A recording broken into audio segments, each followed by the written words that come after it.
عليكم ورحمة الله وبركاته.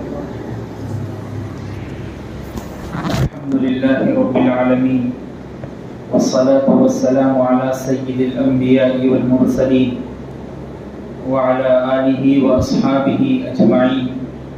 أما بعد، قال الله تبارك وتعالى في كلامه المجيد والفرقان الحميد: أعوذ بالله من الشيطان الرجيم، بسم الله الرحمن الرحيم. يا أيها الذين آمنوا إنما الخمر والميسر والأنصاب والأزلام رجس من عمل الشيطان فاجتنبوه لعلكم تفلحون. صدق الله العظيم. حاضرین مجلس، معزز بزرگوں اور دوستوں، اللہ تبارک و تعالی نے انسان کو اشرف المخلوقات بنا کر دنیا میں پیدا کیا، اور اشرف المخلوقات بنانے کی سب سے بڑی اہم وجہ یہی ہے کہ انسان کو اللہ نے عقل جیسی دولت سے نوازا، اور یہ انسان کی عقل ہی تو ہے جس نے انسان کو کامیابی و کامرانی کے سیڑھیوں تک پہنچا دیا۔ کبھی سوچ نہیں سکتا تھا انسان کہ چاند پر جا سکے گا، لیکن اس کی عقل نے اس کو اس چاند تک بھی پہنچا دیا۔ کبھی سوچ نہیں سکتا تھا انسان کہ ایک کنٹری میں رہتے ہوئے دوسری کنٹری میں بات کی جا سکتی ہے، وہ بھی بغیر وائس، بغیر کسی کیبل کے۔ کبھی سوچ نہیں سکتا تھا انسان، کبھی سوچ نہیں سکتا تھا انسان کہ ایک مرتبہ ایک فون پر ریسرچ کرنے کے بعد دنیا کے ہر کنٹری، دنیا کی ہر اسٹیٹ کا ہم بیٹھے گھر میں مطالعہ کر سکتے ہیں، اور بیٹھے گھر میں ریسرچ چلا سکتے ہیں، ذہن لڑا سکتے ہیں۔ کبھی کسی انسان نے نہیں سوچا۔ وہ ہوا کیسے؟ اللہ نے جو عقل سلیم اور عقل اور دانشوری اور سمجھ اس کو دی، اس کی وجہ سے انسان اس پائے تکمیل کو پہنچا۔ اللہ تبارک و تعالی نے قرآن مجید میں بھی بتایا اور کہا: لقد خلقنا الانسان فی احسن تقویم۔ ہم نے انسان کو ایک بہترین سانچے میں ڈھال کر بنایا ہے، اور بنانے کی وجہ وما خلقت الجن والانس الا لیعبدون، میں نے انسان اور جنات کو محض میری عبادت کے لیے پیدا کیا ہے، اور اس سے مجھ کو کچھ بھی نہیں چاہیے۔ اب سوال یہ پیدا ہوتا ہے کہ جو کوئی انسان عقل دینے کے بعد، دانشوری دینے کے بعد، سمجھ دینے کے بعد اس کو اپنے ہاتھ سے خراب کرتا ہے اور اپنے ہاتھ سے مائل کرتا ہے، اور اپنے ہاتھ سے عقل کو بے عقل کر لیتا ہے، وہ کیا چیز ہے؟ وہ ہے شراب۔ شراب انسان کو انسانیت پہ ختم کر دیتی، شراب انسان کو جانور بناتی ہے، اور میرا یہ کہنا بجا ہوگا کہ شراب جانور بنانے کے ساتھ ساتھ جانور سے بدتر بناتی ہے، وہ شراب۔ اور میرا یہ کہنا صحیح بھی ہوگا کہ جانور سے بدتر بنانے کی وجہ یہی ہے کہ جانور اپنی بہن، اپنی ماں میں فرق تو کر سکتا ہے، لیکن شرابی کبھی فرق نہیں کر سکتا۔ اور شراب زمانہ جاہلیت میں اللہ کے رسول علیہ الصلوۃ والسلام سے پہلے کوئی اس کی حرمت نہیں تھی، حلال تھی، اور خود اللہ کے رسول صلی اللہ علیہ وسلم کے زمانے میں بھی حلال تھی، تدریجاً حرام ہوتی گئی۔ تدریجاً کا مطلب یہ ہے کہ ایک ساتھ حرام نہیں قرار دیا گیا، بلکہ رفتہ رفتہ قدم بقدم حرام قرار دیا گیا۔ اور آپ کو معلوم ہے شراب یہاں تک کہ صحابہ کرام اور اکابر صحابہ نے بھی پی، لیکن جب حرمت کی بات آ گئی تو صحابہ نے وہ عمل کر کے بھی دکھایا لوگوں کو کہ ایک مرتبہ اللہ نے حرام قرار دے دیا، اب اس کے قریب بھی ہم نہ جائیں۔ حلال تھی جب تک تھی، بات نہیں آئی تھی ختم۔ اور قرآن مجید میں اللہ تبارک و تعالیٰ نے ارشاد کیا یسألونک عن الخمر والمیسر، اے نبی آپ سے لوگ شراب اور جوئے کے بارے میں پوچھتے ہیں، اب بتائیے قل فیہما اثم کبیر ومنافع للناس، اس میں لوگوں کے لیے بہت بڑا گناہ ہے اور لوگوں کے لیے فائدے بھی ہے۔ اللہ نے یہ آیت پہلے نازل کی اور لوگ سمجھنے لگے کہ اس میں گناہ بھی ہے اور فائدہ بھی ہے، دونوں چیزوں سے کام کر سکتے ہیں۔ پھر اس کے بعد اللہ تبارک و تعالیٰ نے ایک اور آیت ارشاد فرمائی، اس سے پہلے اللہ کے رسول علیہ السلام نے صحابہ سے بتا دیا تھا، میں سمجھتا ہوں مجھ کو یہ بات معلوم ہو رہی ہے کہ اب شراب السر نو حرام قرار دے دی جائے، اس لیے اگر تمہارے پاس شراب ہے تو ان پیالوں کو، ان گڑوں کو، ان سراہیوں کو بیچ دو اور اس سے منافع حاصل کر لو، پھر شراب حرام ہونے کے بعد نہ اس کو بیچا جا سکتا ہے نہ پیا جا سکتا۔ اس کے بعد اللہ تبارک و تعالیٰ نے قرآن مجید کی وہ آیت نازل کی اور کہا یا ایھا الذین آمنوا انما الخمر والمیسر والانصاب والازلام رجس من عمل الشیطان، اے ایمان والو یہ شراب، یہ جوا، یہ تمام چیزیں من عمل الشیطان، یہ شیطان کے کام ہیں، فاجتنبوہ لعلکم تفلحون، تو تم اس سے بچے رہو تاکہ تم کامیاب ہو جاؤ۔ اب پورے کو پورا حرام ہو گیا۔ اب جتنے صحابہ کرام رضوان اللہ علیہم اجمعین کے پاس شرابیں موجود تھیں، سبوں نے اپنے گڑوں کو پھوڑ دیا اور جو ان کے پاس پیالے رکھے ہوئے تھے ان کو بہا دیے۔ خود حضرت انس رضی اللہ تعالیٰ عنہ بیان کرتے ہیں کہ ان کے ایک بڑے صحابی جو تھے حضرت ابو طلحہ رضی اللہ تعالیٰ عنہ، جب شراب کی حرمت ابھی نہیں آئی تھی تو وہ صحابہ اور اکابر صحابہ کو جمع کر کے وہاں پر شراب پیا کرتے تھے، اور اس وقت حلال تھی، کوئی حرمت کی بات نہیں تھی، اور اس میں حضرت انس بن مالک رضی اللہ تعالیٰ خود جام بھرا کرتے تھے اور صحابہ کو پیالہ دیا کرتے تھے۔ لیکن جب یہ آیت کریمہ نازل ہوئی، جیسے ہی حضرت ابو طلحہ کو معلوم ہوا کہ حرمت کا اللہ کے رسول صلی اللہ علیہ وسلم پر حکم آ گیا اور امت کو بتایا جا رہا ہے کہ حرام ہے شراب، تو حضرت ابو طلحہ اور انس بن مالک خود کہتے ہیں حضرت ابو طلحہ نے ان تمام جاموں کو اٹھایا، شراب کے پیالوں کو اور نالوں میں بہا دیا اور کہا کہ امت پر اب شراب کو حرام قرار دیا گیا، اب کوئی بھی صحابی شراب کے قریب بھی نہیں جائے۔ اس کے بعد اللہ تبارک و تعالیٰ نے اگلی آیت میں بیان کیا انما یرید الشیطان ان یوقع بینکم العداوۃ والبغضاء فی الخمر والمیسر ویصدکم عن ذکر اللہ، یہ شراب یہ شیطانی کام ہے اور یہ شراب جو ہے تمہاری درمیان دشمنی کو پیدا کرے گی، اس لیے کیا ہے اللہ کے ذکر سے بھی تم کو دور کرے گی، تم بچے رہو اس سے۔ اس کے بعد اللہ تبارک و تعالیٰ غصے کے انداز میں پوچھتے ہیں بندوں سے فَهَلْ أَنْتُمْ مُنْتَهُونَ، اب بتاؤ کیا تم دور رہو گے ابھی بھی؟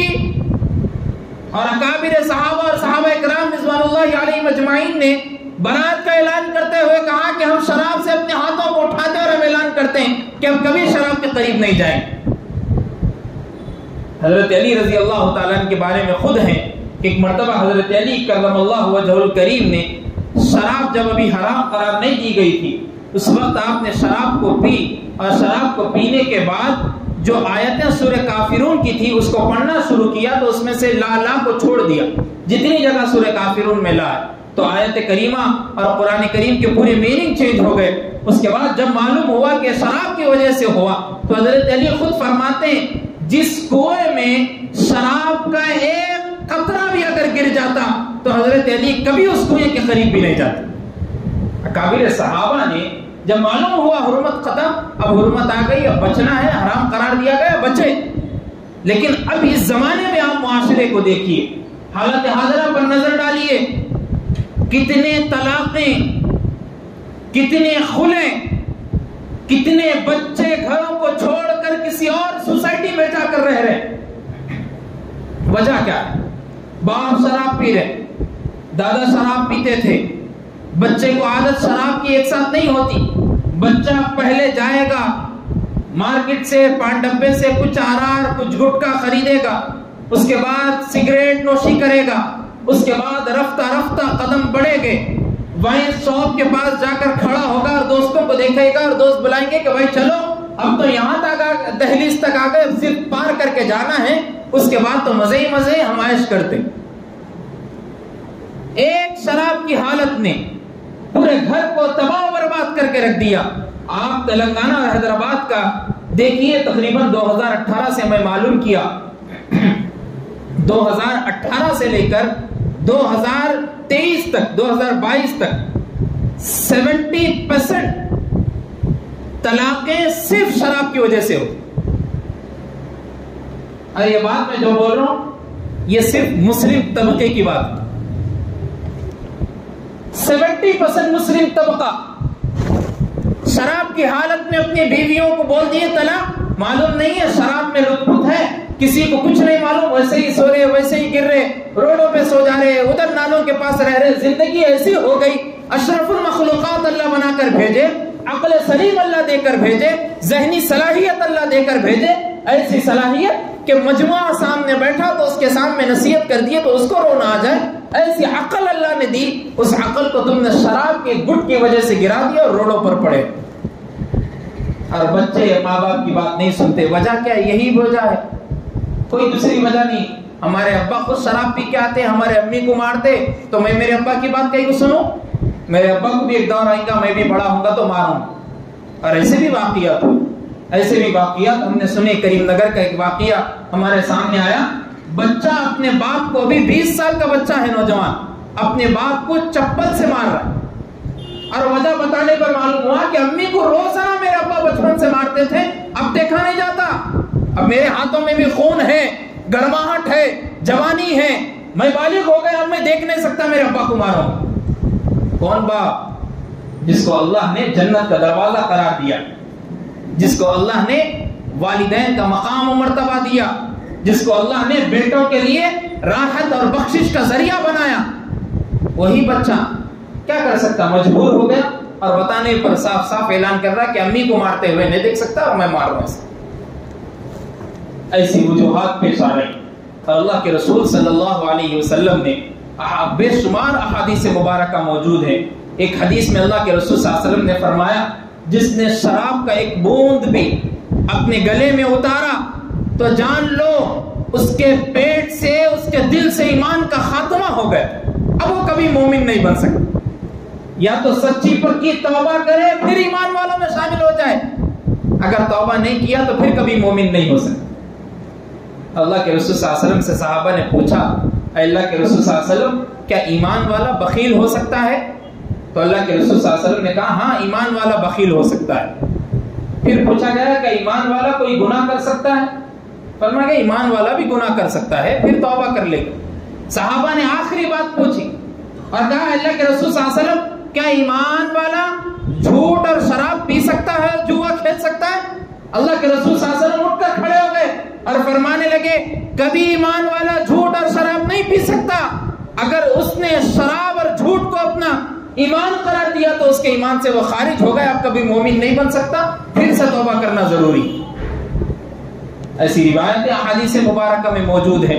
خود اللہ کے رسول صلی اللہ علیہ وسلم نے سنن نسائی کی روایت حضرت عثمان بن عفان روایت کرتے ہیں، ایک واقعہ اللہ کے رسول صلی اللہ علیہ وسلم نے صحابہ کے سامنے بیان کیا اور فرمانے لگے کہ بنی اسرائیل میں ایک بہت بڑا عابد آدمی تھا، عبادت گزار آدمی تھا، متقی آدمی تھا، اللہ کا ولی تھا، بہت عبادت گزار آدمی تھا۔ ایک مرتبہ ایسا ہوا کہ اس کے ایک محلے میں ایک شہزادی اور حسن کی ایک عورت رہتی تھی، بلا کے حسن کی تھی، اور اس کے پاس محل وغیرہ بھی تھا، بڑے گھرانے کی تھی۔ اس عورت کو اس عابد پر دل آ گیا، تو اس عورت نے اس کو بلانے کے لیے ایک آدمی کو بھیجا، قاصد کو، نوکر کو بھیجا، نوکر سے کہا کہ جاؤ اس عابد کو بلا کر لے کر آؤ۔ تو اس آدمی نے کہا کہ عابد نہیں آئیں گے، وہ تو اپنے گھر بار کو چھوڑ کے اللہ کو منانے کے لیے ایک جگہ پر بیٹھ گئے آ کر، وہ آپ کے بلانے پہ کہاں سے آ سکتے؟ تو اس عورت نے دماغ کو لڑایا اور کہا کہ جاؤ اس عابد کو بولو کہ ایک سچی گواہی دینی ہے، اگر تم آ جاؤ گے تو تم بھی نیکوں میں شامل ہو جاؤ گے۔ تو عابد کے سامنے جب یہ بات آئی تو عابد نے سوچا، عبادت گزار آدمی تھا، کہ بھئی سچی گواہی دینا جنتی لوگوں کی نشانی ہے، میں بھی اس میں شامل ہو جاتا ہوں۔ وہ آدمی جب محل کے اندر گیا اور جاتے ہی پورے دروازوں کو بند کر دیا گیا، کمرے میں جب گیا، جاتے ہی وہ عورت بیٹھی ہوئی ہے، اس کے عورت کے بازو دیکھا ہے کہ ایک چھوٹا سا بچہ ہے، پھر اس بچے کے بازو دیکھا ہے کہ ایک شراب کا جام رکھا ہوا ہے پیالے میں. تو اس عورت نے کہا کہ دیکھو اب دروازے بند ہو چکے ہیں, میں تم کو 3 باتیں کہتی ہوں, تم 3 باتوں میں سے کوئی ایک بات کر لو, کوئی ایک کام کر لو اور چلے جاؤ. اگر تم ایسے ہی بھاگنے کی کوشش کرو گے تو میں چیخوں گی, چلاؤں گی اور کہوں گی کہ تم نے میرے ساتھ زبردستی کی, پھر دیکھو پھر تمہارا حال کیا کرے گے لوگ. تو اس آدمی نے کہا کہ بتاؤ عابد نے کہ کیا 3 کام کیا ہے. اس عورت نے کہا کہ سب سے پہلا کام یہ ہے یا تو میرے ساتھ زنا کرو, دوسرا کام یہ ہے کہ ایک چھوٹا سا بچہ ہے اس کو قتل کر دو, تیسرا کام یہ ہے کہ ایک شراب کا پیالہ رکھا ہوا ہے اس کو پی لو. اب عابد پریشان ہو گئے, تینوں گناہ کبیرہ ہے, تینوں بڑے گناہ ہیں, میں کیسے کر سکتا ہوں. خود موسیٰ علیہ السلام پہ جو تورات نازل ہوئی اس میں بھی حکم تھا کہ جہاں تک ہو سکے قتل سے, زنا سے بچنا ہے. اور شراب جب پیتا ہے آدمی تو اپنی پوری نفسانی چیزوں کو, اپنی عقل کو, اپنے اخلاق کو, اپنے کیریکٹر کو بھول جاتا ہے, اپنے نام کو خود بھول جاتا ہے, اس کو اپنا عطا پتہ نہیں ہوتا, وہ کسی اور جگہ جاتا ہے, نہ لیفٹ معلوم نہ رائٹ معلوم, سیدھا جا رہے کدھر آ رہا کچھ بھی نہیں معلوم, وہ حالت ہو جاتی. تو اس آدمی نے سوچا کہ اگر میں زنا کروں گا تو بہت بڑا گناہ ہے, اور اگر بچے کو ناحق قتل کر دوں گا تو یہ اور بھی بڑا گناہ ہے. اس آدمی نے سوچا, عابد نے سوچا کہ سب سے چھوٹا گناہ یہ دکھ رہا ہے کہ شراب پی لیجیے, شراب پیتے ہیں چھوٹا ہی گناہ ہے, یہ تو بہت بڑے گناہ ہے. تو اس نے جب شراب کا جام پیا, اللہ کے رسول صلی اللہ علیہ وسلم واقعہ صحابہ کو بیان کر رہے, عثمان بن عفان راوی ہے, سنن نسائی کی روایت ہے, جب اس عابد نے شراب کے جام کو پیا, اللہ کے رسول صلی اللہ علیہ وسلم فرماتے ہیں اس نے شراب کو چھوٹا گناہ سمجھ کر پیا, لیکن جب پیتا ہے تو پینے کے بعد زنا بھی کرتا ہے اور بچے کو قتل بھی کر دیتا. سوچ کر یہ پی رہا تھا کہ زنا سے بچوں اور قتل سے بچوں, لیکن شراب کی لت اور شراب کی حرمت اور شراب کی قباحت اس کی گندگی ایسی بیٹھ گئی کہ اب اس نے زنا بھی کر لیا اور بچے کو ناحق کے قتل بھی کر دیا. اللہ, اور وہ شراب, اللہ اکبر, بولنے میں بھی کبھی محسوس ہوتا ہے, اپنے دل کا درد, تکلیف محسوس ہوتی ہے. دیکھتا ہوں کبھی روڈوں پر جاتے ہوئے, کبھی کسی اور محلے میں جاتے ہوئے, نوجوان بچے ہیں, 20-25 سال کے بچے ہیں, ماں باپ ان کی زندگی کو بچپن سے سوار کر جوانی کی دہلیز پہ لا کر ماں باپ یہ فخر کرتے ہیں کہ اب میرا بچہ بڑا ہو گیا, اب میرا بچہ مجھ کو بٹھائے گا اور کما کر مجھ کو کھلائے گا. وہی بچہ شراب کی حالت میں روڈ پر پڑا ہوا ملتا ہے, دوستوں میں گندگی کے ساتھ مزے اڑاتا ہوئے دکھ رہا ہے. نوجوان طبقہ حیدرآباد, اور شراب میں نہیں ہے تو منشیات میں ہے. ایسی منشیات, ایسی چیزیں جس کو اللہ کے رسول صلی اللہ علیہ وسلم نے منع کی, جس سے شراب کے قریب کر دینے والی چیزیں. زردے میں ہے, کوئی گٹکے کا استعمال کر رہے, کوئی سگریٹوں کا استعمال کر رہے. آج کل تو ایک فیشن نکلا, حقہ پی رہے بہت جن, اور حقے کو یہ سمجھ رہے کہ بھائی حقہ تو اس میں فلاورز رہتے, اس میں سیب کا مزہ آتا ہے, اس میں آم کا مزہ آتا ہے, اس میں جام کا مزہ آتا, تھوڑی دیر وہ جام کو چھوڑ کے پھر یہ جام بھی ڈال لیتے. ہوتا رفتہ قدم بڑھتا, کوئی سونف کھا رہا تو تھوڑے دن کے بعد پان بھی کھاتا, کوئی پان کھا رہا میٹھا, تھوڑے دن کے بعد اس میں 2-3 دانے زردے کی بھی ڈالا, کوئی زردہ کھا رہا تو بولتا بھائی 3-4 پڑیاں روزانہ دو میرے, اور 3-4 پڑیاں روزانہ لے رہا تو رات میں سوتے وقت بھی گلے میں زردہ رکھ لے کے سو رہا ہوں. اللہ, مسلمانوں کی یہ حالتیں ہوں. اللہ کے رسول صلی اللہ علیہ وسلم تو حرام قرار دیا, اللہ تبارک و تعالیٰ نے حرام قرار دیا, اللہ کے رسول صلی اللہ علیہ وسلم نے منع فرمایا. اور ایک واقعہ اللہ کے رسول صلی اللہ علیہ وسلم نے سنایا بنی اسرائیل کے صحابہ کو کہ ایک بادشاہ تھا اس زمانے کا, اس نے ایک آدمی کو بلایا اور بلا کر کہا میں تم کو 4 چیزوں کا حکم دیتا ہوں, تم وہ 4 چیزیں کرو, اس میں سے ایک چیز کرو اور چلے جاؤ, اگر نہیں کیے تو تمہارا سر قلم کر دوں گا. 3 چیزیں تو وہی تھے جو اس واقعے میں بیان ہوئے, یا تو زنا کرو, یا تو شراب پیو, یا تو بچے کو قتل کرو, اور ایک چوتھی چیز بنی اسرائیل کا ہی واقعہ اللہ کے رسول صلی اللہ علیہ وسلم سنا ہے. وہ چوتھی چیز ایک اور ایکسٹرا یہ ہو گئی کہ تمہارے سامنے خنزیر, سور کا گوشت رکھا ہوا, اس کو کھا لو. اور آپ کو معلوم ہے یہودی کے نزدیک, یہودیت کے نزدیک سور کا گوشت بھی حرام ہے, اور وہ خنزیر کا گوشت استعمال نہیں کرتے یہودیت کے نزدیک. آدمی یہودی تھا, بنی اسرائیل کا آدمی تھا, اس نے سوچا کہ بھائی اگر گوشت کھاؤں گا تو ہمارے نزدیک حرام ہے, قتل کر دوں گا تو ناحق قتل ہو جائیں گے, زنا کروں گا تو بڑا گناہ ہے, ایک کام کرتے ہیں شراب ہی پی لیں گے.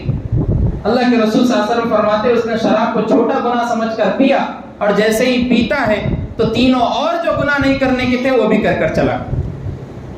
بتانے کا مقصد اور مطلب یہ ہے کہ ہم اپنے بڑوں کو جن چیزوں میں وہ لوگ مبتلا تھے اب لوگ آپ جاننے والے بن گئے, پڑھے لکھے لوگ آ گئے, تقریباً تمام لوگوں کو دینی علوم کی آراستگی معلوم ہے اور تمام چیزیں جانتے ہیں پہچانتے ہیں. اس کے باوجود بھی ان چیزوں میں اگر مبتلا رہیں گے تو بتائیے آپ کہاں سے ہم کامیاب ہوں گے. سگریٹ کی ایک ڈبی آپ لیجئے پاکٹ, اس پہ خود لکھا ہوا رہتا ہے نو اسموکنگ, آپ اس مت کیجئے, ڈینجر. اور باضابطہ طور پہ دیکھا جاتا ہے کہ ادھر کا ایک جو جبڑا ہے پورا خراب ہو گیا اور بتایا بھی جاتا ہے کہ بھئی کینسر ہو جائے گا, آپ کا گلا پورا خراب ہو جائے گا, جبڑا خراب ہو جائے گا, دل فیل ہو جائے گا, گردے چلے جائیں گے, آپ کی کڈنی فیل ہو جائے گی. اس کے باوجود فخر سے اپنے آپ کو سمجھتے ہیں کہ اگر ہم سگریٹ پی کے کسی کے سامنے تو 4 لوگ جو ہمارے سامنے کھڑے ہوں گے میرے کو متبع اور بڑا بنا کر بات کریں گے اور امیر سمجھیں گے. اپنے آپ کو یہ سمجھتے ہیں کہ اگر میں ان چیزوں میں مبتلا رہا تو لوگ بغیر میرے مشورے کے کوئی کام نہیں کر سکتے. آپ لوگوں کی حقیر سی سوچ ہے, ان لوگوں کی حقیر سی سوچ ہے جو ان کاموں میں مبتلا ہے. ڈریے, اللہ کے رسول صلی اللہ علیہ وسلم جب معراج کے وقت اوپر آسمان پر تشریف لے گئے, جبرائیل امین علیہ السلام نے 2 چیزیں اللہ کے رسول صلی اللہ علیہ وسلم کے سامنے پیش کی.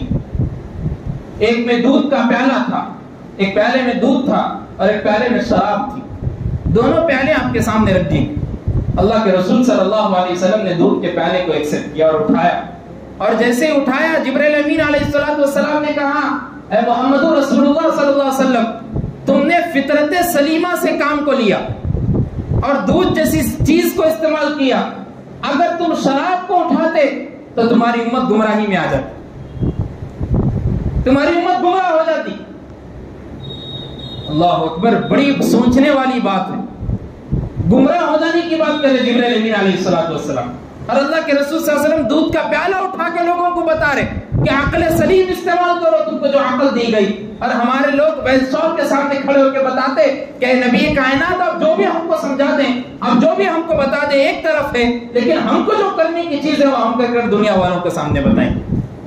اور آپ کو معلوم ہے ہونے والے رشتے بھی آج کل حیدرآباد اور دکن میں ٹوٹ رہے ہیں. اس کی وجہ یہی ہے, بچی والے اور بچہ جب جا کے بات کرتے اور معلومات کرتے, ریسرچ کرتے کہ بھائی بچے کا گھرانہ کیسے, بچی کا گھرانہ کیسے, اگر ایک ماموں یا خالو یا چاچا ہے یا کوئی بھی گھر کا ایک فرد, ایک گھر کا فرد جس کے تابع ہو سکتی بچی, اس کا ایک فرد بھی اگر شراب کی حالت میں ہے اور شرابی ہے بلکہ معلوم ہوا تو رشتہ وہیں کا وہیں ختم ہو جائے. چاہے بچی ڈگری پڑھی ہو, چاہے بچی B.Com کری ہوئی ہو, چاہے بچی B.Tech کری ہوئی ہو, چاہے بچہ ڈاکٹر بنا ہوا ہو, چاہے بچہ انجینئر ہو, چاہے بچہ USA میں اور امریکہ میں رہ رہا, کوئی لین دین نہیں ہے. ایک فرد بھی اگر گھر کا شراب کی حالت میں ملا یا شرابی ہے بلکہ معلوم ہوا تو رشتہ ہونے سے بلے ٹوٹ جائے. ایسے بھی ہمارے پاس لوگ موجود ہیں, ان کو دیکھ کے ہم سیکھ سکتے, ان کو دیکھ کے ہم زندگی گزار سکتے, لیکن ہماری یہ حالت ہو گئی کہ ہم اتنے ساری چیزیں بتانے کے باوجود بھی انہی چیزوں میں مبتلا ہیں. اللہ کے رسول صلی اللہ علیہ وسلم کی بے شمار احادیث ہمارے سامنے موجود ہیں. اور ایک مرتبہ اللہ کے رسول صلی اللہ علیہ وسلم نے فرمایا کہ سرکار دو عالم صلی اللہ علیہ وسلم جو شخص شراب کی حالت میں ملتا اور شراب پیتا تو زمانہ رسالت میں اللہ کے رسول صلی اللہ علیہ وسلم نے اس کے اوپر کوڑے ضرب لگانے کا حکم دے دیا. کوڑے مارے جاتے تھے جو شخص شراب پیتا. آج کل تو زمانہ ختم ہو گیا, یعنی اسلامی مملکت نہیں رہی, تو اس کے حساب سے آج کل پہ لا میں یہ بھی ہے کہ اگر کوئی شراب پینے کی حالت میں ملا یا شراب پینے کی حالت میں اپنے بیوی کے اوپر ظلم کر رہا, اپنے بچوں کے اوپر ظلم کر رہا, تو پولیس والے اس کو اٹھا کے اندر بند کر دی. یہ بھی لا میں موجود ہے, لیکن اسلامی مملکت میں کوڑے مارے جاتے تھے. اور آپ کو معلوم ہے تقریباً یہ باتیں ہم نے ریسرچ کر کے معلومات کیے کہ سائنس کے حساب سے بھی جو شخص شراب پیتا ہے وہ کن کن بیماریوں میں مبتلا ہوتا ہے. جو آدمی شراب پیتا ہے بچپن میں اگر وہ شراب پینے کی حالت میں, یعنی تقریباً بچپن ختم ہو گیا, جوانی سے لے کر شراب کی حالت میں رہا, تو اس کے اوپر کپکپی اور ہذیان اور کورسا کوف کے یہ بیماریاں, ایک تقریباً ایک سائنس کی کتاب تھی جس کو ایک ڈاکٹر نے لکھا تھا, اس سے میں نے ایک زیروکس اٹھایا اور اس میں دیکھا کہ تقریباً اس کو اعصابی نقصان معلوم ہوتے. اعصابی آپ کو بول سکتے ہیں آپ جسم کا ایک ایک جیسا انگلی ہے، ایک انگلی یہ ہاتھ ہے، یہ پیر ہے، اس کو عصب بولتے ہیں، ایک ایک جوڑ کو جوڑی بیماریاں بھی ہو جاتی ہیں. اور آپ دیکھتے شراب جو پیتا وہ اپنی حالت میں نہیں رہتا، ایک تو کانپتے رہتا، ایک اس کی حالت میں نہ ٹھہرا ہوا رہتا. اور کیسا ٹھہرا ہوا رہتا اس کو خود معلوم ہے، اگر تھوڑی دیر بھی اگر اس کو سہارا نہ ملا تو دھڑام سے نیچے گر جائے، کوئی طاقت نہیں رہتی. اور ہمارے نوجوان بچے بھی بولتے کبھی کبھی شرابی ہے بول کے چھوڑ دیا بھائی، ورنہ ایک اگر فائٹ مارتا تو چلے جاتا تھا ہی نہیں آدمی. وجہ کیا ہے بولنے کی وجہ وہی ہے کہ اس کے اندر سے جتنی زیادہ طاقتیں تھیں بچپن سے، جو زیادہ طاقتیں دودھ پینے کی وجہ سے ماں کی طاقتیں تھی وہ شراب پینے کی وجہ سے ضائع ہو. اور باقیہ بیماریاں آپ کو معلوم ہے کہ وہ آدمی کینسر میں مبتلا ہو جاتا، اس کے پھیپھڑے خراب ہو جائیں گے، دل خراب ہو جائے گا، گردہ خراب ہو جائے گا. یہاں تک کہ سائنس میں یہ بات بھی لکھی ہوئی ہے اگر کوئی بندہ شراب کی حالت میں رات میں بھی رہ رہا دن میں بھی رہ رہا تو سائنس یہ بول رہی. ہم تو آج کل اسلامی ماحول کو اگر ہم بات کریں تو ایسا سمجھتے کہ بھائی اسلامی ماحول ہے، 1400-1500 سال پہلے کی بات ہے، اب کہاں ہمارے پاس ہوگا. اگر وہی ڈاکٹر کسی چیز کے بارے میں بولتا تو ایسا سمجھتے اس کو، جیسا مثلا بڑے لوگ بولتے پہلے کہ اگر ہاضمہ کرنا ہے تو سونف کھاؤ، سونف کھانے سے آپ کا پیٹ کا ہاضمہ اچھا ہوتا، معدہ اچھا ہوتا. اگر وہی کوئی بڑے بول رہے تو نہیں سنتے بچے. اور ڈاکٹر صاحب بولے کہ روزانہ ٹہلو اور ٹہل کے سونف کھاتے رہو، آپ زندگی کا مشغلہ بنا دیتے ہو. اب کھاؤ پیو نہ کو، دال کھانا ہی کھانے دو، بریانی نہیں کھانے دو، لیکن روزانہ سونف کھائیں گے اور ٹہلیں گے. کہیں کو ڈاکٹر صاحب بولے میرے، سائنس بول رہی ہے آج ایسا کرنے سے ہضم ہوتا. اور وہی سائنس بول رہی ہے آج کی اگر کوئی بندہ شراب کی حالت میں تقریباً ایک آدھی عمر کے قریب گزار دیتا تو اس کو اللہ جتنی عمر نوازے تھے وہ عمر گھٹ کر آدھی ہو جائے. 50 سال کوئی جینے والا تھا تو 25 سال ہی جی سکتا، 25 سال جینے والا تھا تو اب انہیں 12 سال 12.5 سال ہی جینگا، 30 سال جینے والا تھا تو 15 سال ہی جینگا. شراب کی وجہ سے اس کی جو جسمانی حیت اور طاقت تھی وہ پوری کی پوری ختم ہو گئی. اور جب انہیں قبر میں جائیں گا تو اب سوچئے کیسے عذاب میں مبتلا کریں گے اللہ، ہم سوچ نہیں سکتے، ہمارے پاس اتنی عقل نہیں ہے. اور جب وہی دوزخ میں جلائے جائیں گا اللہ پوچھیں گے کہ میں نے تم کو شراب کے قریب بھی جانے سے منع کر دیا تھا اور میں تم کو چیخ چیخ کر بیان کر رہا تھا، فَهَلْ أَنْتُمْ مُنْتَهُونَ، کیا تم اب بھی سمجھو گے یا سنو گے؟ تو تم نے کوئی بات کا جواب نہیں دیا اور شراب میں مبتلا رہے. اور اسی لیے اللہ کے رسول صلی اللہ علیہ وسلم نے بے شمار احادیث میں بتایا کہ اس سے ایمان کا خاتمہ ہو جاتا، اس سے انسان کی ایک ایک رگیں ختم ہو جاتی، انسان اپنی تقویت کو بھول جاتا، انسان کا دل مردہ ہو جاتا، انسان کا نور ختم ہو جاتا، عقل سلیم جو دی گئی وہ زائل ہو جاتی. ان تمام چیزوں سے ہم کو بچنا ہے، ان تمام چیزوں سے ہم کو بچنا ہے. اگر جو لوگ شراب نہیں بھی پیتے ان کاموں میں مبتلا ہے، جو چیزیں بتائی گئی، جو چیزیں شراب کے قریب کر دیتی. اور آج کل لوگ بتاتے کہ بھائی شراب کیسا پینا شروع کرے تو لوگ بولتے کہ مجھ صاحب ٹینشن میں تھا، ٹینشن میں شراب پی لی، ایک مصیبت آ گئی تھی، مجھ صاحب مصیبت میں شراب پی لیا. آپ سیدھا ہم پہ سوال نہیں کر رہے، آپ اپنے آپ پہ سوال نہیں اللہ پہ سوال کر رہے. مصیبت دینے والے کون؟ اللہ. ما اصاب من مصیبت الا باذن اللہ، کوئی بھی مصیبت اللہ کی اجازت کے بغیر آپ تک پہنچ ہی نہیں سکتی. اور آپ یہ بول رہے کہ مصیبت پہنچنے کی وجہ سے میں شراب کھانے پہ اور شراب پی رہا ہوں، تو اللہ کو کیا صورت اور کیا منہ دکھائیں گے؟ مصیبت سے لڑنا، مصیبت سے فتح حاصل کرنا یہ اشرف المخلوقات کی علامت، یہ انسان ہونے کی دلیل ہے. تو ہم کو چاہیے کہ ہم چیزوں سے بچے. اگر کوئی ہمارے گھرانے میں، ہمارے خاندانوں میں، ہمارے محلے میں، ہماری سوسائٹی میں، ہماری گلی میں، ہماری کوچوں میں، ہمارے پاس دیہات میں رہنے والے لوگوں میں ان کاموں میں ملوث ہے، ان کاموں میں پڑے ہوئے ہیں، تو ان سے ادباً گزارش کی جاتی ہے آپ بھی گزارش کریں، آپ بھی سمجھائیں، آپ بھی ان لوگوں تک پہنچے اور پہنچ کر بتائیں کہ دیکھو بھائی یہ شراب تو ہماری زندگی کو ختم کرنے والی، خراب کرنے والی ہے، اس میں تو پیسہ ختم ہونے والا ہے، مال جو آپ کما رہے وہ ختم ہونے والی ہے. اور آپ کو معلوم ہے ایک شرابی اگر اس کو رات تک 100 روپے 200 روپے نہیں ملے تو وہ قتل کرنے کے واسطے بھی ریڈی ہو جاتا، مرڈر کرنے کے واسطے بھی ریڈی ہو جاتا. قتلیں کیوں ہوتی؟ کوئی بندہ دوسرے بندے کو جان پہچان کے بغیر کیوں مارے گا، بغیر دشمنی کے کیوں مارے گا؟ وجہ یہی ہے شراب پلائی جاتی ہے، شراب کا چھانسا دیا جاتا، شراب کے پیسے دیے جاتے اور آدمی کام کرنے کے لیے تیار ہو جاتا. تو ہم شراب کی ایک بیماری کی وجہ سے اور گناہوں میں مبتلا ہو جا رہے ہیں. اللہ کے رسول صلی اللہ علیہ وسلم نے کہا ام الفواحش کہا شراب کو، یہ گناہوں کی ماں ہے. اگر کوئی ان میں مبتلا ہو گیا تو سمجھ لو اس نے پورے گناہ کر ڈالے. اور اللہ تبارک و تعالیٰ نے کہا اخبث الخبائث، خبیث گناہوں میں سب سے بڑا خبیث گناہ شراب. اور اللہ کے رسول صلی اللہ علیہ وسلم فرما رہے ہیں اکبر الکبائر، کبیرہ گناہوں میں سب سے بڑا کبیرہ گناہ شراب پینا. ہم کیا منہ دکھائیں گے؟ اور شراب جب آپ پی کر جائیں گے دوزخ میں، اگر کوئی محلے میں پیتا ہے دوزخ میں جب مبتلا ہوں گا تو گندا خون گندا پیپ اس کے سامنے رکھ دیا جائے گا اور کہا جائے گا کہ دیکھو تم شراب کو پیتے تھے، اب اس گندا خون اور گندا پیپ کو پی کر بتاؤ کیا تم پی سکتے کہ ہمارے پاس طاقت. اللہ کے رسول صلی اللہ علیہ وسلم فرماتے جو بندہ دنیا کی شراب پئے گا اور شراب کی لذت کو محسوس کرے گا اس کو جنت کی شراب نہیں پلائے گی. جنت کی شراب تو اعلیٰ شراب ہے، اس سے نہ نشہ آتا نہ کچھ آتا، ویسی شراب سے آپ کو محروم قرار دیا جائے گا. اس لیے جہاں تک ہو سکے ان کاموں سے بچنے کی کوشش کریں. اللہ ہم کو بھی اور آپ کو بھی اور جتنے مسلمان ان کاموں میں ملوث ہیں، ان کاموں کی وجہ سے اپنے دین کو، اپنے ایمان کو، اپنی دنیا کو خراب کر رہے ہیں، اللہ ان کو بھی عقل سلیم عطا فرمائے. آمین. وآخر دعوانا الحمدللہ رب العالمین.